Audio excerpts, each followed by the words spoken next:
नमस्ते बच्चों। आज के इस वीडियो में हम पढ़ेंगे कक्षा 10 की हिंदी अध्याय 2। अध्याय का नाम है धनुष भंग, जिसके रचनाकार हैं गोस्वामी तुलसीदास।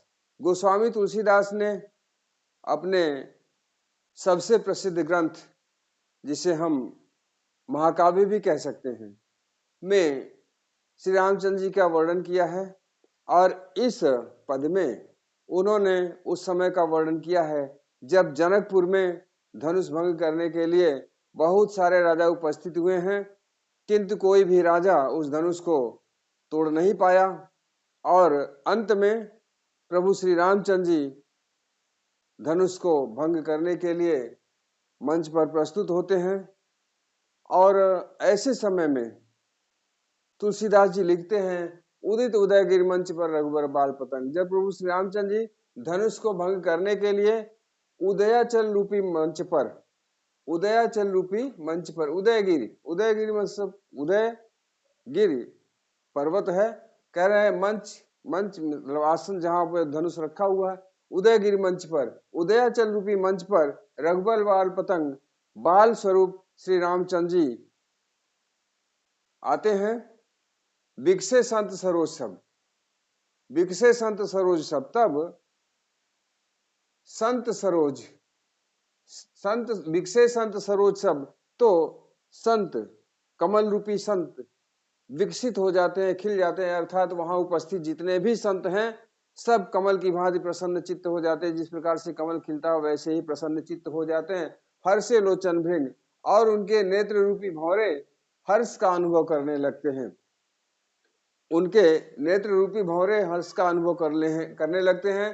तो इसमें कवि लिख रहे हैं तुलसीदास जी की उदयाचल रूपी मंच पर प्रभु श्री रामचंद्र जी जब धनुष भंग करने के लिए आते हैं, रघुबर बाल पतंग, तो रघुबर बाल पतंग बाल स्वरूप श्री रामचंद्र जी, रघुबर बाल पतंग बाल रूप श्री रामचंद्र जी जब मंच पर उपस्थित होते हैं, तो विकसे संत सरोज सब, संत कमल की भांति प्रसन्न चित्त हो जाते हैं और उनके नेत्र रूपी भौरे हर्ष का अनुभव करने लगते हैं। आगे कब लिख रहे हैं तुलसीदास जी की, निपन केर आसानी सिनासी वचन नखत अवलीन प्रकाशी।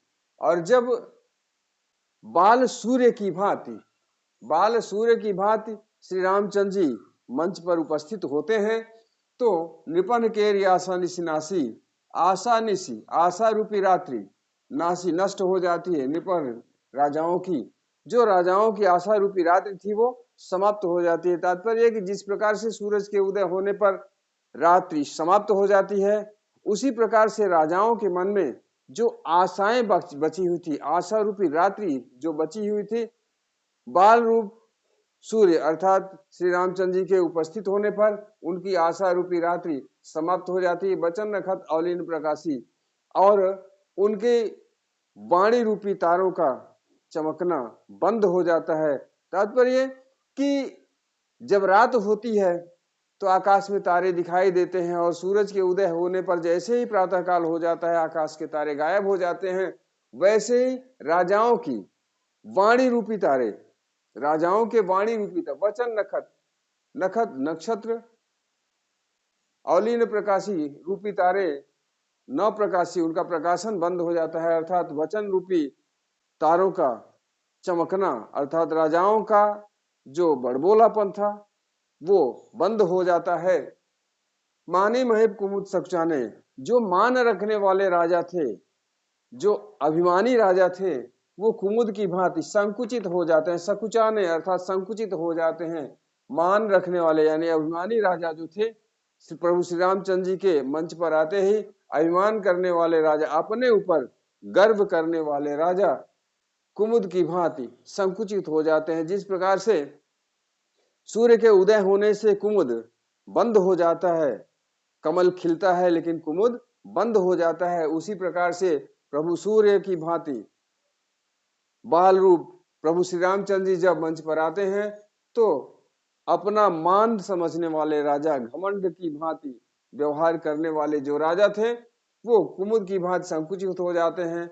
कपटी भूप उल्लू लुकाने, और जो कपट का भाव रखने वाले राजा थे वो उल्लू की भांति लुका जाते हैं, अर्थात छुप जाते हैं।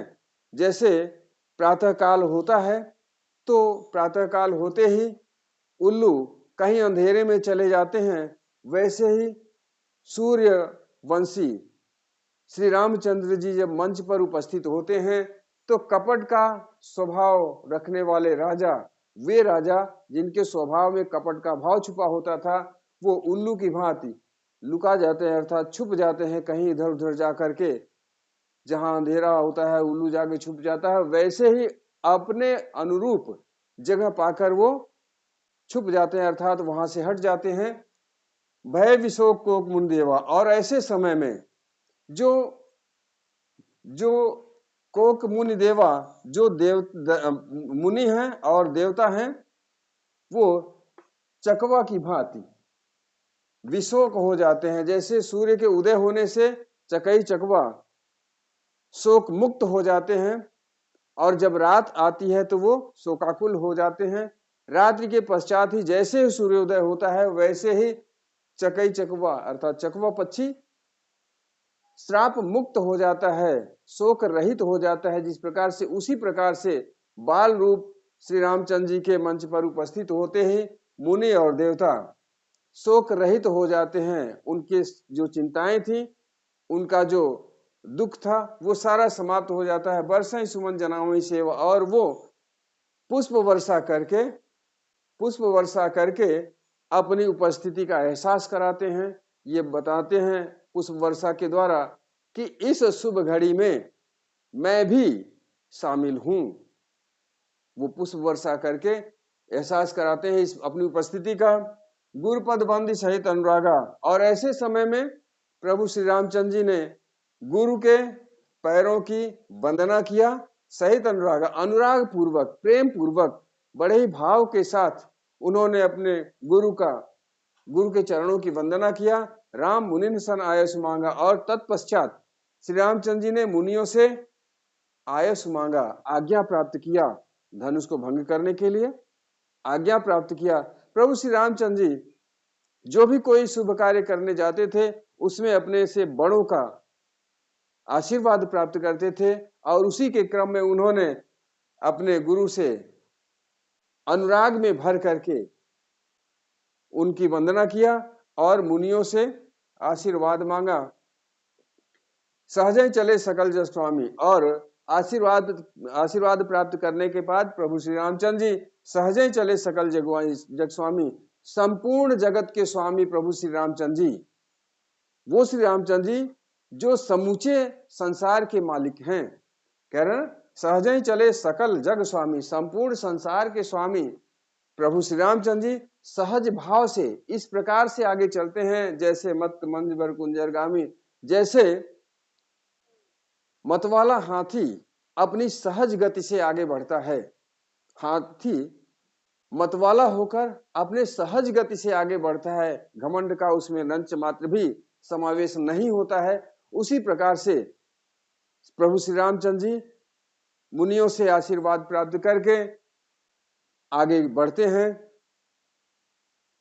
चलत राम सब पूर्ण नारी, पूरक पूर्तन भय सुखारी, और जब प्रभु श्री रामचंद्र जी आगे प्रस्थान करते हैं धनुष के पास जाने के लिए, तो चलत राम सब पूर्ण नारी, तो पुर अर्थात जनकपुर के सभी नर और नारी, चलत राम सब पूर्ण नारी, पूरक पूर्तन भय सुखारी, वो अत्यंत ही सुख की अनुभूति करते हैं। पुलक पूर्तन भय सुखारी, वो पुलकित हो जाते हैं और उनके शरीर से सुखानुभूति दिखाई देने लगती है, सुख की अनुभूति करते हैं वो अपने आप में। बंद पितर सुर सुकृत संभारे, जो कुछ पुण्य प्रभाव हमारे, और ऐसे में वो अपने बंद पितर, वो अपने पितरों की, पितर अर्थात जो उनके पूर्वज इस संसार में नहीं होते हैं, वो पितर होते हैं। इसीलिए कह रहे हैं बंद पितर सुर सुकृत समारे, सुर मीन्स देवता, और पितरों की वंदना करते हैं और मनाते हैं जो कुछ पुण्य प्रभाव हमारे। और वो मनाते हैं इस बात को कि अगर हमने अपने समूचे जीवन में कुछ भी पुण्य का कार्य किया है, और उस पुण्य का अर्थात हमारे द्वारा अपने जीवन में किए गए अच्छे कार्यों का अगर कोई भी पुण्य प्रभाव है तो उस पुण्य प्रभाव के फलस्वरूप तौसी धन मृणाल की नाई, उस पुण्य प्रभाव के फलस्वरूप श्री रामचंद्र जी भगवान शंकर के धनुष को मृणाल की तरह, मृणाल अर्थात कमल की नाल की भांति बहुत ही सहज ढंग से तोरहु राम गणेश गोसाई तोड़ डालें, अर्थात प्रभु श्री रामचंद्र जी भगवान शंकर के धनुष को इस प्रकार से बहुत ही हल्के में तोड़ दें जिस प्रकार से कमल की नाल को बहुत ही हल्के में तोड़ दिया जाता है। मृणाल मतलब कमल की नाल, कमल की डंडी, उसके समान बहुत ही हल्के में तोड़ दें। तो इसमें हमने देखा कि प्रभु श्री रामचंद्र जी जब धनुष तोड़ने के लिए जाते हैं तो वहां किस प्रकार से राजाओं का व्यवहार होता है। उनके मंच पर आते ही अर्थात सूर्यवंशी प्रभु श्री रामचंद्र जी के मंच पर उपस्थित होते ही राजाओं में कैसी कैसी गतिविधियां होती हैं, किस प्रकार से वो राजा अपने आप को बसहीन पाते हैं, अर्थात उनकी आशा रूपी रात्रि समाप्त हो जाती है, उनकी वाणी का चमकना बंद हो जाता है। जिस प्रकार से आकाश में तारे चमकते हैं उसी प्रकार से रात्रि के समाप्त होते ही तारे समाप्त हो जाते हैं और सूर्य को उदय होने पर उसी प्रकार से अर्थात सूर्यवंशी श्री राम के मंच पर आते ही उनकी वाणी रूपी तारों का चमकना बंद हो जाता है। आशा निशिनाशी, उनकी जो आशाएं बची रही, कुछ भी आशा जो उनके मन में थी उस स्वयंवर को लेकर के उनकी आशा समाप्त हो जाती है, वाणी का निकलना बंद हो जाता है और वो कुमुद की भांति संकुचित हो जाते हैं और जो कपटी स्वभाव के राजा थे वो उल्लू की भांति छुप जाते हैं। तो इस प्रकार से प्रभु श्री रामचंद्र जी के मंच पर आते ही ऐसे राजाओं में निराशा छा जाती है और जो ऐसे प्रभु श्री राम जी की वंदना करने वाले हैं, ऋषि मुनि हैं, सदाचार का व्यवहार करने लोग हैं, वो प्रसन्न चित्त हो जाते हैं। इसीलिए तुलसीदास जी ने यहाँ पर लिखा है कि भय विशोक कोक मुनि देवा, मुनि और देवता कोक की भांति अथवा चकवा की भांति अति प्रसन्न हो जाते हैं। जैसे चकवा प्रातः काल होने पर प्रसन्न हो जाता है, वैसे ही सूर्यवंशी प्रभु श्री रामचंद्र जी के मंच पर आते ही मुनि और देवता प्रसन्न चित्त हो जाते हैं और वो पुष्प वर्षा करके अपनी उपस्थिति दर्ज कराते हैं। तो ये रही व्याख्या इस पूरे पद की। तो अब देखते हैं इसमें अलंकार क्या है, क्योंकि अलंकार से पहले अलंकार देखेंगे इसलिए कि हमें काव्य सौंदर्य क्या क्या है यहाँ पे जानना है।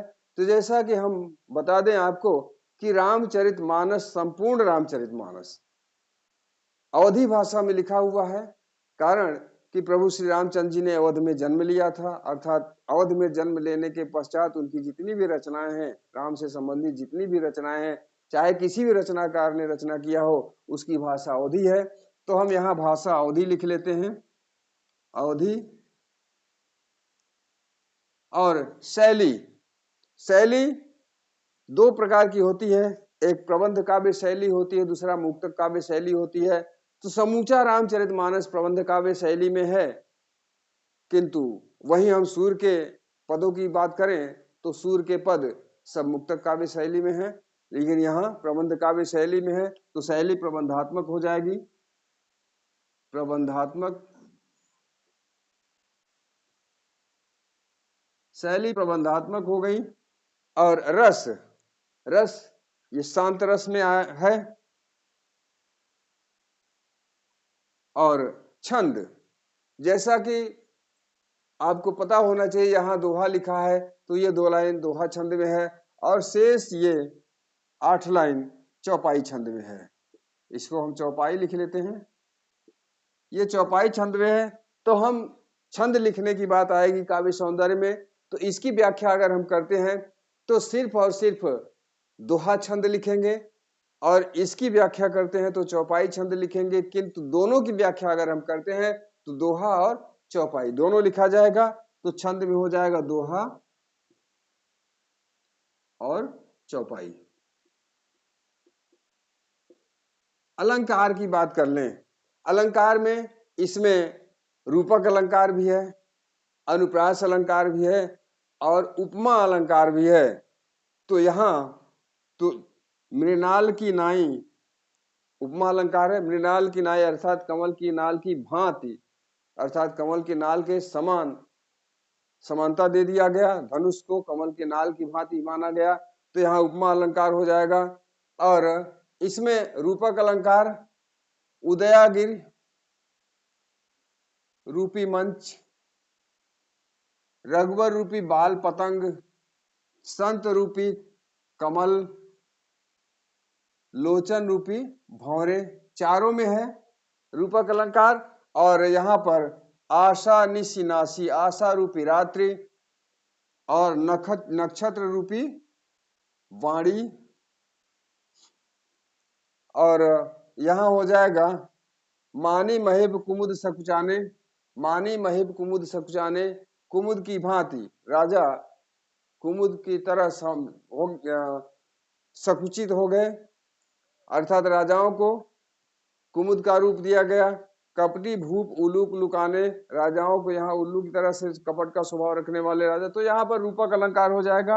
अलंकार में अनुप्रास, अनुप्रास, रूपक एवं उपमा, ये रहा काव्य सौंदर्य। तो इस प्रकार से हमने देखा कि इस पूरे दोहे और चौपाई अर्थात इस पूरे पद की व्याख्या कैसी रही, काव्य सौंदर्य में क्या क्या है। तो आज का वीडियो हम यही समाप्त करते हैं, किंतु हम अनुरोध करते हैं हमारे चैनल को अधिक से अधिक सब्सक्राइब करिए, हमारे वीडियो को लाइक करिए, शेयर करिए। मिलते हैं जल्द ही हम किसी अन्य वीडियो में, तब तक के लिए धन्यवाद।